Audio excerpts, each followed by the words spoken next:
যেমন আপনারা রাসলীলা শুনেছেন, রাস কাকে বলে জানেন? খুব গভীর আলোচনা করছি, যারা শুনবেন তারা কিন্তু বুঝবেন যে প্রেম জিনিসটা কি, এখানে আপনারা সাকসেস হয়ে যাবেন, একদম পরিষ্কার হয়ে যাবেন যে রাস বানান কি, রয়াকার দন্তেস্ব রস, তাই তো? তাহলে আমরা এটাও জানি র মানে রাধা, দন্তেস্ব মানে কৃষ্ণ। তাহলে মাঝখানে যে আকার, আকারটা কি? র যদি রাধা হয়, দন্তেস্ব যদি কৃষ্ণ হয়, র হলো জীবাত্মা আর দন্তেস্ব হলো পরমাত্মা। তাহলে মাঝখানে আকার, আকারটা কি? আকারটা দেওয়া। যে ভক্ত আর ভগবানকে মিলন হতে দিচ্ছে না,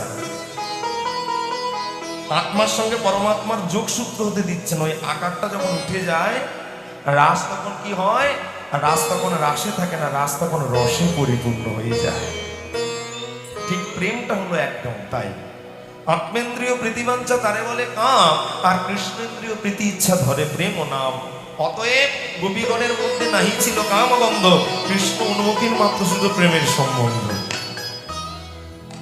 সোজা কথায় নিজেকে সাজানোর নাম হচ্ছে কাম, আর নিজে সেজে অপরকে দেখানোর নাম হচ্ছে প্রেম।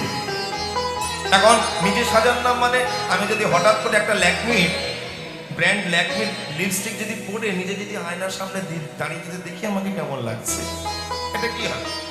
বা বাজার থেকে একটা 5,000 টাকা দামের বেনারসি কাপড় পরে যদি আমি আয়নার সামনে যদি দাঁড়িয়ে দেখি আমাকে কেমন লাগছে, এটা তখন কি? এটা তখন কিন্তু প্রেম নয়, তখন ওটা এটা কাম। কিন্তু এই ল্যাকমি ব্র্যান্ডের ওই লিপস্টিকটা তুমি পরে যখন গোবিন্দের কাছে যাবে, ভালো করে বুঝে নিন, ওই শাড়িটুকু পরে যখন তুমি গোবিন্দের কাছে যাবে, দেখবেন গোবিন্দ তোমাকে বলে দেবে এটা কাম না প্রেম। এইভাবে তো আমরা ভগবানকে ভালোবাসতে পারি না। আমরা ভগবানকে ভালোবাসি কিসের জন্য? স্বার্থের জন্য।